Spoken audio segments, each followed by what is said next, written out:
Hello once again, ladies and gentlemen. Welcome back to Mid-Table Crisis with me, Simon Cross. And with me, Tom Patrick. How you doing, Simon? I'm all right, Tom. I'm all right. I've had a good, nice, quiet week. Bedding in back into the Premier League. Getting used to sitting down in front of the TV. Soccer Saturday and all that malarkey. How about yourself? Not too bad. Fixed some drainage problems, which was quite troubling for me. And yeah, not really watched any football at all. No, I'm only joking. Yeah, it's been a pretty good week for me, and a pretty good week for football in general, I'd say. But yeah, what's especially caught your eye so far? Well, there's several things that have caught my eye. A couple of I can imagine part of the reason why you're so chipper. There's the fact that Barcelona now banned from making transfers for the next two transfer windows. There's the fact, and I've got to say it, you're going home, Tom. Coventry are returning to the RICOH. Yeah, I mean, I was there myself on Saturday to promote the excellent game Evil Escape, and yeah, I gave myself a bit of a tour because I've not been back apart from that since we left. So it's going to be very good to play in the right city. And I do know I think it's on the 6th, the game against Gillingham. The prices have been reduced to £10 each. That stadium is going to be absolutely packed. So that's going to be a great day. It's been a long, hard road, but finally, it looks like we're going to be okay. But yeah, we'll talk more on that later. And yeah, there's been a few other things that caught my eye. For example, Atletico Madrid versus Real Madrid. That's always quite a heated derby, and there were some interesting exchanges, shall we say, in one of their recent games. So we'll be looking at that. Anything else, Simon? Well, we've also after been focusing. Obviously, at the start of the season, a lot of people's starting 11s have changed. So Mhm. you see, and I'm just going to give a bit of a shout out later on to some of the underappreciated players that seem to have had a somewhat of a second coming thus far. I mean, of course, we're only speaking 2 games in, but seem to have settled into their new clubs rather well. And maybe you're thinking some of the fans of their old club are now thinking, were we right to let them go? Is this the right move? As I say, time will tell, but I'll be giving a few indicators in that direction later on. Yeah, I mean, it is so important having a good start when you move into a new club. And yeah, it's good to see some players sort of stepping out of the darkness a little. And of course, we will be finishing off with everyone's new favourite feature, the Forgotten Footballers. And we've got an absolute cracker for you this week. I won't give it away just yet, but believe me, it's worth waiting for. Oh yeah, certainly, without a doubt. Me and Tom have been pouring through the annals of football throughout just to find the perfect one for this one. He is pretty much the definition of what we were looking for. So, All right then. So obviously we'll start with the big overarching theme. We'll go to the big club first. Barcelona transfer ban. So this relates back to a previous case. They had it suspended whilst they were appealing, but it was due to the way that they were signing under 18s a fair few seasons ago now. But as the appeals failed, and they're not allowed to sign anyone in January of this season and summer and the next summer window. So with some of the players on the way out a little bit, do you think this is going to have an impact on their midfield? I mean, Xavi's like, old. He's going or gone, perhaps already. Iniesta's not too far behind. They've lost Fabregas. yeah, obviously it's going to be a big blow to them. I think it's the fact that it's 2 seasons worth as well. I think they'll be okay for this season, but next season is really going to tell. Um, but at the same time, I do think something like this needed to happen. Not necessarily to Barcelona, but there are a lot of clubs that seem to be very dodgy in some of their dealings. I mean, look at the whole furore around Pogba signing, going to Manchester United from Le Havre, I think it was, somewhere in France.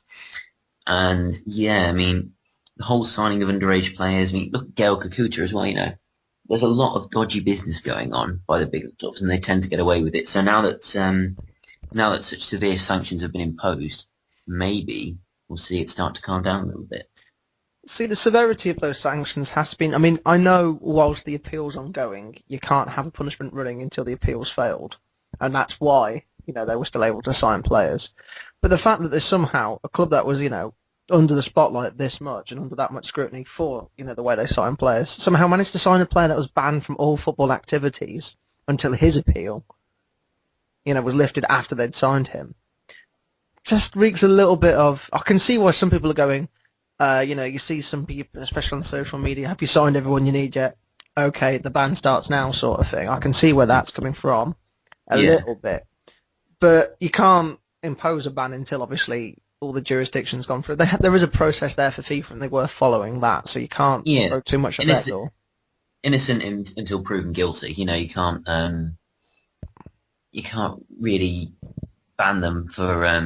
The point is, there's transfer windows, so you can't ban them from signing players in what the narrow window in which they could, if it turns out they were not guilty after all. So you've got to be realistic, and you've got to be fair. And to be honest, I think as it is, they would really have struggled. Imagine if they'd been banned from signing players this transfer window and for the next two, it would have been, incredibly difficult. I think if any team can ride through this, it's Barcelona, what with their incredible youth academy, but still, considering who Real Madrid have got in and the financial muscle they're already flexing, if the Di Maria sale goes through, that's probably just going to balance their books from signing James Rodriguez, but still, they've got financial muscle and they're going to flex it pretty much unchallenged in the Spanish league. There's no other financial juggernaut there.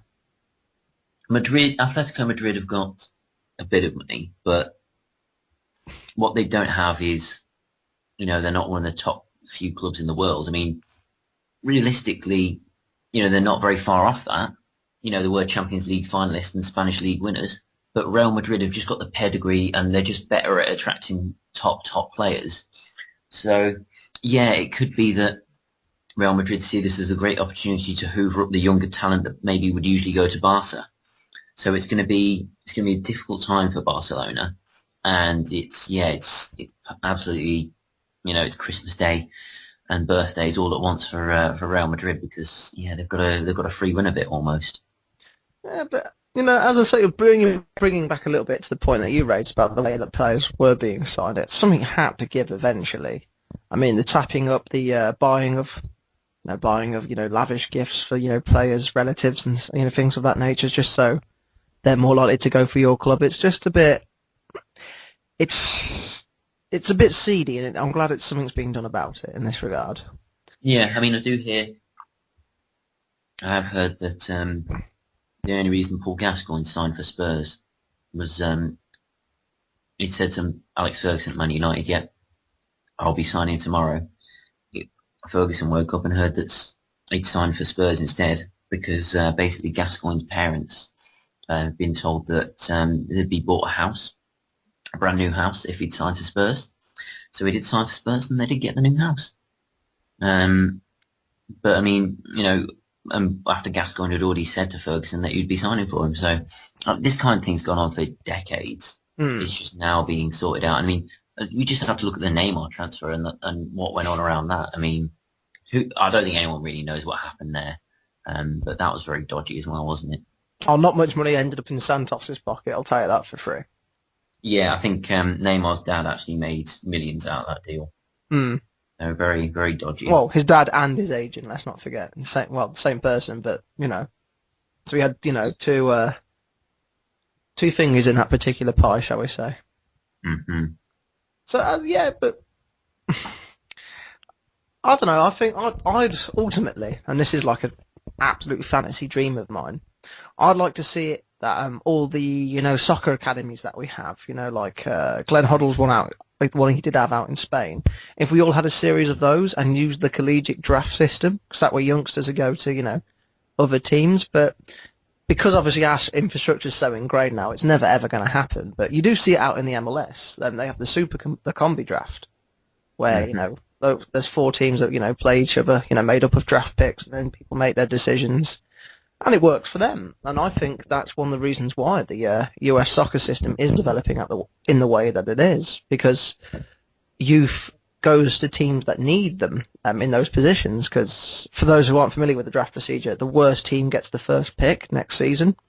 So the hot talent goes to the teams that need them, which creates a level playing, well, a leveler playing field than some other players, some other leagues do have. So I don't know. That's just my not my dream for the way you've handled, but it's a pipe dream. It's not feasible. No, but what it would be good to see is teams being rewarded for developing these players. Teams being financially rewarded because Southampton. Well, Southampton were financially rewarded. They did successfully sell on their assets. They weren't swiped out from under them. Yeah, but I mean, they probably should have got a bit more for a lot of those players. So I'm not talking about the ones that have gone this summer. Oh no, if you go back a little bit. Yeah, I was going to say the ones in the past. For example, Theo Walcott didn't go for as much as he was probably worth at the time. What I would say is it's never going to be like that in the MLS because they've had the chance to sort of have a look at the European leagues and sort of pick the best bits and then throw in some other ideas and sort of make it a little bit of a better system. Whereas at the moment, it's just in England, in the English leagues, it's very much, the top teams are going to stay at the top and the bottom teams are going to stay at the bottom. And it's going to be very difficult to upset that order. Well, yeah, it's true. Upsetting the apple cart usually takes a Russian billionaire turning up at your doorstep, as 11 years ago Roman Abramovich did at Chelsea. So, it's possible, but, a lot needs to fall into place for you. That's just, I don't know. It's just, I don't know. I guess I'm just being at the feeling a little bit, nostalgic for the days of football where, every team could have a star instead of when I don't know. It just seems a little purer, more what the game's about over like their version. But I buying and selling of players. I mean, for all those who haven't looked at the MLS system, I fully recommend that you do. And all those who've got Football Manager, I recommend you at least try managing out in America at least once. Takes a while to get used to do it, obviously, because you've come from because I came from a European mindset going in. Took me a while to fully understand the rules and figure out how the hell I could get a team like that working. But once I'd got into it, it was amazing. Fully good fun. I recommend playing the American League whenever you get the chance. Mm-hmm. And the Americans are making great strides in football. I mean, I think we touched on it in our World Cup review, but they did much better than England. And this from a country who are often taunted for their supposed lack of knowledge. It's good to see that the Americans are becoming a real force. And maybe at the next World Cup they can go a little bit further. But yeah, in terms another way that the draft system would be very good for football is that young players would get more of a chance to play. Because if you look at some of the players that got, for example, Leeds United's, I think it was Michael Woods and another player. Chelsea bought those two for very, very cheaply and just never really played them. And I think they've both been released now on frees. We've got more recent examples. Maybe not to Chelsea, but Jack Rodwell. I mean, we'll touch on him a little bit more later, I think, in the underappreciated players. But that's a perfect example. It feeds in perfectly to the underappreciated players that I'm talking about.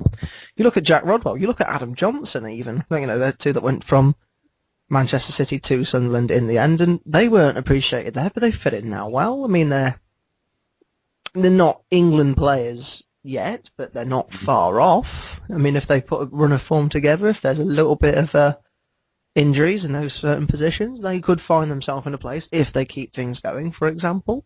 Whereas at Manchester City, they were never going to get that opportunity. Yeah, I mean, we spoke about Scott Sinclair. I mean, he seemed to do, when he went to Swansea, it was like he'd been given a new lease of life. He was playing regularly and he was scoring goals. And then he went to Man City. I don't understand why he did that, because he'd already had that experience at Chelsea of not playing, being out on loan, being the bit part man. I think he's played 11 times for Manchester City think he's been there about 2 years. I mean, John Bostock is probably the prime example. He was playing in the midfield of a championship team at the age of 16. He's putting appearances together, racking up the numbers, and then Spurs came in for him. I'm not sure if he actually played in the league for them. I think he had 4 or 5 appearances in the League Cup, maybe 1 or 2 in the Premier League, but substitutes maybe. But I mean, now he's playing in for Antwerp in Belgium, the last I heard. So, and that was somebody who was, a future England star. It really, playing time is so important to young players. And if the big teams are just going to hoover them all up and then never play them, then it's not good for football in general, especially not for British football. So yeah, it'd be good to see if they could spread the talent around a little bit more. That's one of the reasons we're enjoying some of these players and the fact that they actually have now moved. I mean, Rodwell certainly now getting game time. He actually scored today, and he looked absolutely delighted to be getting on the score sheet. Not a goal-scoring midfielder by any stretch of the imagination, more of a bit of a ball winner, but still, like the fact that he was playing and he was wearing colours and people were cheering for him again, and rather than just wearing a training bib, sitting at the side, it means something to him, and that's what you want to see. You want to see those players get those chances now. Definitely, because I was really excited about Rodwell a few years ago when he was at Everton. He was playing great football. He was playing, he was a teenager and he was playing like he was a 25-year-old experienced midfielder. He's got I think he's got it technically, but he's also got it mentally. He's got quite a grown-up outlook. I've actually watched a couple of interviews with him on Football Focus, and he was talking about how focused he is on driving himself to become an England player. He wants to become an England regular. He stated that. He said that's why he moved to Sunderland, because he wants to get in the England team. He wants to get game time and get in the England team. So, I mean, that's exactly the kind of attitude you want a young English player to have. Yeah, I mean, this one's not an English example, but you mentioned him earlier, Gylfi Sigurdsson. The fact that he's now no longer a bit part player, but already bedding in fine at Swansea. I mean, look at some of the balls he was playing and some of the movement he's got. Sublime. He's already scored as well, hasn't he? Oh yeah, scored. It's first full game for them in the league. Yeah, it was just incredible. Yeah, I mean, he's not a young player like Rodwell, but just goes to show what a new lease of life moving clubs can do. Because I mean, I'm all for club loyalty. But if that club's not necessarily treated you that well, then by all means you should find greener pastures and kick on. I mean, you've got to think of your own prospects as well. I mean, yeah, it may be your boyhood club, but if you're not doing the thing that you train so hard, and you're one of the less than 1% that actually made it to professional level from those who all dream about it and try, and you're there on the sidelines week after week after week, only getting the reserve games, maybe a cup game or two. You've got to think about, maybe this isn't my level. Maybe I've got to take a bit of a downward step or a sideward step. Some people take downward steps, like Bostock went to an inferior league, in the Belgian league. But he's getting game time there. He's playing games, which is what footballers are meant to do. Yeah, I completely agree with you. I mean, the problem with Sigurdsson is Tottenham's midfield has always been packed with expensive, usually, and talented players. So for anyone to get into there, it's always going to be tough. There's always going to be a certain amount of rotation. And if somebody's doing well, then they're going to start ahead of you. It's like that season, you can be worth 26 million and still not play. I mean, look at Juan Mata. At Chelsea, he was excess surplus to requirements, and he's moved on. He last season, I'd say he'd be a good example of a player who had to move on to further his career. I mean, he was even their player of the season the previous 2 full seasons there. But it's adapting and surviving, I guess, life of a Premier League footballer in that regard. So here's to those who have taken that brave step, and rather than just taking the paycheck. That's what we're trying to say here, I think. Definitely. Of course, and that these the players that we're mentioning, they're on significant, like decent money. But I want to bring you a bit more now to a superstar deal, one that's sort of unfolding before our very eyes as we speak. Mhm. Angel Di Maria, who apparently said his goodbyes today at the Real Madrid training camp. He's soon to be United player, according to various media outlets. The fee hasn't been finalised yet. I've heard it bandied about as high as 75 million in some sources. Which, what your thoughts on? I mean, yeah, he's the sort of player they need as a wing. Well, someone mentioned they need a winger. But if they play 3-5-2, can you see Di Maria as a wing back? I possibly could, to be honest. You're talking about a man who played Dirk Kuyt as at left wing back, so yeah, I think Van Gaal would put him there. But he's quite versatile. He could play as an attacking midfielder. With Mata and Rooney there, you probably wouldn't want him there. But he can play. He can play out wide, either as more of a conventional winger, or I could definitely see him as a wing back. So I think it's a good idea for him to move there. As for the fee, I've heard any number between 50 and 75 in terms of millions being thrown about. Is he worth that much? Probably not. But what I would say is he's a much better player than a lot of people seem to think. I've spoken to some United fans, and they seem to think that he's worth nowhere near that money, or barely Premiership quality. And I do not subscribe to that at all. I think he's a very good player. He's just slightly overlooked at Real Madrid because of the talent that's around him. Maybe he's not quite as spectacular as a Bale or Ronaldo, but he's a very, very good player. In terms of the Bale or Ronaldo point, I mean, he's not in that team for that purpose. But you look at him when he played for Barcelona, and not for Barcelona. What am I on about? Barcelona reportedly made a bid for him. That's why I'm thinking of that. But the reason they did is because the link-up play they had between Messi and Di Maria at the World Cup. I mean, those two combined seem to have some kind of special chemistry. I mean, you don't usually see that at international level to that degree during the World Cup that they had. It's always a struggle. That's why it's so good when you can get a good partnership firing. But the thing with Real Madrid is they don't always appreciate certain players. When Makelele left, I think Perez was in charge at the time, and he said something like, I think the exact quote was, "We will not miss Makelele." Yeah, he's too slow, never scores a goal, which is very childish, because obviously he's not there to do that. Same with Di Maria. Maybe he doesn't score as many goals as Bale or Ronaldo, but he's one of the ones that fits it all together, and I think he will be perfect for Manchester United, because that squad needs some quality, desperately needs some quality. And well, they've got Rojo's paperwork's being finalised, so they've got Rojo and I think the Di Maria deal. I can't see him going anywhere else now, so there's two down. Still need a little bit more, I think, though, if they want to contend this year. Definitely defensively, yeah, they need a lot of defensive reinforcements. I mean, I think they've already had a bit of an injury depletion, and it's just getting a bit worse today with Smalling's injury. I mean, it looked like he pulled his hamstring, but he played on for another 25 minutes, which just shows how keen they were to try and manage their way through the situation. So, hey-ho, as I say, we've got a week left.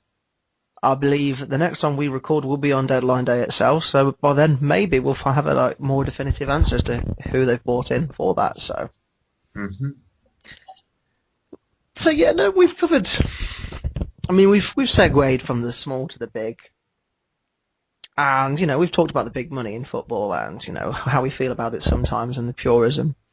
And there's nothing more feel good and more pure about a team playing in its home city again. Now, we touched on this earlier, and Tom already has released a valve of just pure joy upon us all. That's a horrifying image. I'm sorry about that. Yeah, it really is. But talk us through a little bit more, Tom. Just what it means to be back. Well, not yet, but be back soon in Coventry, playing at the RICOH. Well, what it means is basically that the nightmare that's been the last sort of 2 or 3 years of being a Coventry fan has been lifted a little bit. I mean, obviously there was relegation, and then there's been ongoing battles between staff, playing staff, and the management with the owners, and then of course the whole problems with the council. But things are finally starting to pick up, and it's so good to hear that it's actually true that we're going back, because as a Cov fan, I've read so much about, oh yeah, next week we'll be going back, advanced talks, all this kind of stuff. I've been hearing that for literally months. So it's been a long, hard road with many, many false dawns, but we're finally going back to where we belong, and we can start to build something from this. There's going to be a feel-good factor. I mean, that first game is going to be an amazing, amazing atmosphere, and if we can kick on from there, then who's to say we can't go up this season? I don't think we would have been able to go up if we were playing at Six Fields. I genuinely believe we can this season at the RICOH Arena, and that's the difference. That's a bold claim. I mean, I think home field factor actually meaning something. I mean, it didn't really at Six Fields. Let's face it. Sometimes you're outnumbered by away fans. Yeah, quite often, to be honest. Yeah, especially if it was against a big team. So, I mean, having home field advantage back, like truly back, will make a significant difference. You're right in that regard. And who knows? You don't have those 10 points to cancel off this time round. So yeah, I mean, it's not been a great start to the season. It's been sort of. It's not been terrible. I think we're about 14th at the moment with goal difference of 0. So we've been playing some fairly tight games. We've not been doing anything too stupid. But I do remember Presley saying before we found out that we're moving home, he actually said, I think it was a 2-2 draw, and he said, if we were at the RICOH, then I think the fans would have lifted us and cheered us on, and we maybe could have got something more out of that game. As it was, I think that was the Bradford game. I think that actually was the Bradford game, yeah. So, I mean, that just goes to show even, the manager knows just how important it is. So, yeah, it's just good for everyone. It's good for everyone involved in the club. It's good for the players. It's good for the management, and it's good for if we do sign anyone in between now and the end of the transfer window, then it just is a massive plus for us. And we have signed Simeon Jackson as well, which is great, because obviously he's played and scored quite a lot of goals in the Championship. He's also played a little bit in the Premier League, so that's a very good signing for us. Gives us a lot more pace. Well, there you are, Simeon Jackson. I didn't know about that one. That's a really good signing. From my point of view, you guys going back, it's the right move. It's the natural move.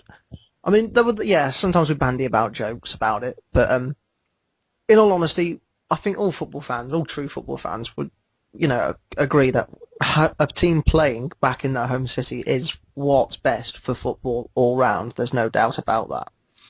So I think we all the listeners would like to take this opportunity to say welcome home. I mean, it's not happened yet. Of course, 6th is the magic day. Will you be going along yourself, Tom? Do you reckon? Apparently, it's actually the 5th, but I'm not sure. The 5th is a Friday. I thought it was the 6th. It might have been moved due to the demand, though. We'll see. But I should be going along myself. Yeah. I've just got to find someone else to go with at the moment. But it might be that I have to go on my own. But I mean, for £10 a pop, you can't really argue with that, can you? No, so you can't. A little bit of a shout out to anyone who does want to go. Just hit me up, and we'll sort something out. Okay. I love that moment where we seem to have turned a little bit into Match.com. So Match.com. I'm not trying to get someone to have oral intercourse with, Simon. I'm just looking for someone that might want to go see a game of football with me. That's how it starts, Tom. That's how it starts. Yeah, well, we all know what happened that time. We watched Luton pumped and eaten 5-0, don't we? Well, Simon? That certainly felt like no, I'm not falling in love. Falling in love. Well, yeah. I was just going to say as well. Coventry, just into the Coventry news. It looks like we're going to have a good season, because we've got obviously we sold Callum Wilson to Bournemouth. The 2 players we've got on loan from Bournemouth. In fact, there are 3 players. I forgot about Koulibaly. the 3 players we've gone on loan have all played a part so far in our games. So that looks like that's going to be a bit of a plus to us as well. So yeah, very positive few weeks for Coventry. As I said, you'll notice there's a conspicuous absence of Bolton. We simply just don't have the time right now. I'll do that one next week. Okay. We've already given away 8 points, I mean, maybe 10 now from winning positions this season. So we're just not shutting them out. But as I say, that's another story for another day. We'll focus on the positives today. We'll do that one another time. Good stuff. Good stuff. It's good to focus on the positivity in life. And with that, we'll head to our little heartwarming end that we've always built in. Well, we're starting to build in now. We debuted it last week. I think it got off to a good start. A nice, consistent 7 out of 10. This week we've gone for a little bit of star factor in our forgotten footballers. It's someone you may, obviously will have heard of, but won't have thought about for quite some time. I'll let you do the grand unveiling this week, Tom. Well, everybody's favourite, probably the first and most famous Nigerian footballer whose birthday we're not quite sure about. It is the big man, Nwankwo Kanu, and what a man he is. Born on the 1st of August 1976. If you believe that, then find yourself a mental health professional, please. No one really knows how old he is. I don't think he does. But we'll be celebrating his career, and we'll be celebrating the man because he's a bit of a legend for quite a few reasons, isn't he, Simon? Well, he's Olympic gold medalist. Not many other people that played in the Premier League can say that. Part of that famous 1996 Atlanta team that shocked Argentina in the final. Yes, he was Nigerian captain for a large part of his career. He played 87 times for them, only scoring 12 goals, which does say a little bit about his strike rate. But he's also battled back from some life-threatening injuries. Well, I say injuries, it was more of a medical condition. He had a heart defect and had to have a valve replaced on his heart in 1996. So he'd actually been playing for 4 years with a heart problem without realising. That was when he was at Inter Milan.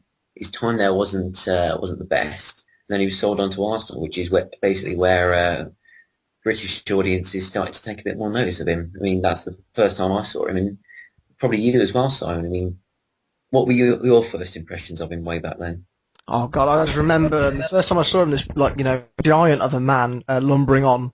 Usually, off from the bench, as usually did, in place of Henry or Bergkamp, and just thinking, well, Arsenal don't really cross. What are they really going to do here? But he wasn't. He had an aerial threat, but for a tall man, it wasn't the main facet of his game. He was more of a setup merchant, and that's what I admired about him in that regard. Yeah, he wasn't particularly pacey, and although he was tall, he wasn't your traditional target man. He was more of a, he liked the ball into his feet. He was a very good dribbler, very skillful. And he was a good foil for the strikers. But obviously at Arsenal he wasn't going to play quite as much because the kind of players that they also had up front. As you say, Henry, Anelka for a while. They had Bergkamp. So those are the kind of players he was going up against. So obviously he wasn't going to play every game, but he was very popular there, wasn't he? Oh God, yeah, he's a cult hero. He's still applauded when he goes back there now. Obviously, in the crowd. He's one of those players. He never really set the world alight. Was never really essential to that Arsenal team. But whenever he came on, you noticed him certainly, mainly because of his height and because his work rate. He did bring a lot to the side. Yeah, which was a bit unfortunate because he didn't have the best in terms of stamina. Quite often he'd be knackered by the end of the game. But he did work very hard for the team. You have to point to his heart problems there as to why that is. Yeah, that probably made a big difference. But that's why it was so good to see all his hard work be rewarded with that famous hat trick against Chelsea. I think it was the third goal. Unbelievable. He basically scored from at the goal line, Ed De Hoyard came out to challenge him out wide on the left. Carney would bamboozled him and then curled from an incredibly acute angle. I think it was over two players' heads. I think it was over Leboeuf's head and Lasso maybe. It was just an unbelievable goal, and that completed his hat-trick, and that was really, really important, I think, because it really gave Arsenal fans something to remember and buy, because up until that point, he'd been known as a hard worker, but not necessarily a goal scorer. Mm. I think he's one of those that's more famous back in his home country. I mean, he was captain. You mentioned he was captain for a long period of his career for Nigeria. It's nearly 16 years he was captain for, which considering Go on. Which, considering they had, players like JJ Okocha for that part of those periods, the juggernaut that is Taribo West was there for a period as well. Sunday Oliseh, the kind of players that you'd assume would be captain, and 16 years as well. Bear in mind, is very, very rare for a player to even, have an international career that goes on for that long, let alone to be captain.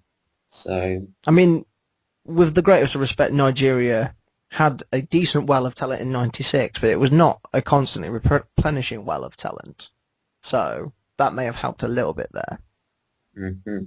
So what I think what we've got to take from that is that Kanu, that's why he became the cult hero that he is, because of his hard work and because of the kind of performances he was putting in, and of course. Some people maybe would say that he wasn't really an Arsenal player, and he did move on to West Brom, which is obviously a bit of a drop down for a player. That there's a big difference between Arsenal and West Brom, especially back then. Oh yeah. I mean, they'd just been promoted, I think, when he was brought in, and he probably his most famous moment there was that miss. I think it was about. Wouldn't even say it, a foot and a half out. Jeff Horsfield crossed the ball in and he scoops it over the bar somehow. Rowan Robson famously said, "How did he miss that?" You get those. There's like a Illawarra's list. I mean, miss. Thankfully, that was just one small part of Kanu's footballing CV with the fans. So that one didn't really stick with him. But it's a sight to behold. It really is. I mean, we mentioned the Illawarra one and we forgot to put it up last week, so we might have to put them side by side and see which one you think is worse or not. But Kanu's, as I say, he managed to shake that one off. Bless him. Mainly because it wasn't for his country. Yeah. Basically, he's a bit of a legend back home because of the Nigerian players. That 1996 team. A lot of them went abroad, but they didn't necessarily do that well. And having Kanu at Arsenal was absolutely huge. It was being watched around the world. This was a Nigerian player who was, a famous sportsman. And I mean, of course, JJ Okocha, he was, tearing it up for Bolton Wanderers as well. So, there's another one that, was doing pretty well. Yeah, but I mean, this was a little bit before that. So, I mean, that's what I'm saying. It seems odd to talk about it now, but Nigeria, we know we're not well known as a footballing nation back in the 90s. And Kanu was one of the first that went abroad and really made some headlines. There was some other slightly more disappointing exports. Taribo West's time was always very mixed. That's a good example. So I think what you've got to say is, he's a bit of a trailblazer. Yeah, because I mean, I think he made it, and not just Nigerians but Africans in general. He was one of the first big African players to play in the Premier League. Well, you look how popular the game's gotten over in Africa, and it's players like Kanu coming over that helped with the exposure in that regard. Mm-hmm. So it's I can see where you're coming from in terms of trailblazer. All those players coming through. People want to see their their heroes. It's like when Ji-sung Park was signed by United, and their audiences in Korea went up. National heroes playing in big leagues. I mean, obviously we as Englishmen, we see that all the time because our squad plays in the Premier League. But so, Mhm. when you're a small country like Nigeria, well, like Nigeria was then in terms of a footballing force, or like Yeah. Korea was when Park joined, Mhm. it's a big deal, and I don't think we truly appreciate that sometimes. Yeah, it does make a massive difference. I mean, I know there's still, I think there's a Bolton Wanderers fan club in Nigeria to this day because, because of JJ Okocha's affiliation with them. So, I mean, it does make a huge difference. I think there's also one there's a Middlesbrough fan club in Nigeria because of Yakubu's time there. So yeah, you've got to think like it's not. You've got to look at it on a global scale. He's a bit of a cult hero in the UK, but also abroad as well, especially in Africa. And another reason I like him is due to his loyalty to Portsmouth. He stayed with them for a long time, including when they were relegated, and he Mm. also scored the winning goal for them in the FA Cup. I mean, Um, and his wage, not all, he didn't always have his wages paid while I was at Portsmouth towards the end as well, so you got to factor that in. yeah, I mean, he could have probably moved on. Moved somewhere else, gone to somewhere like Turkey or the USA, somewhere like that for a bit of a payday. But he stayed there, and he carried on even when times were very tough. But it was great to see. He actually scored in the semi-final against West Brom of all people, and then he scored in the actual final, both in 1-0 wins to get him his third FA Cup winners medal. So I think he definitely deserved it. So well done to Big Kano on that one. As I say, I think we'd like to take this opportunity to give Kano a quick round of applause. You know,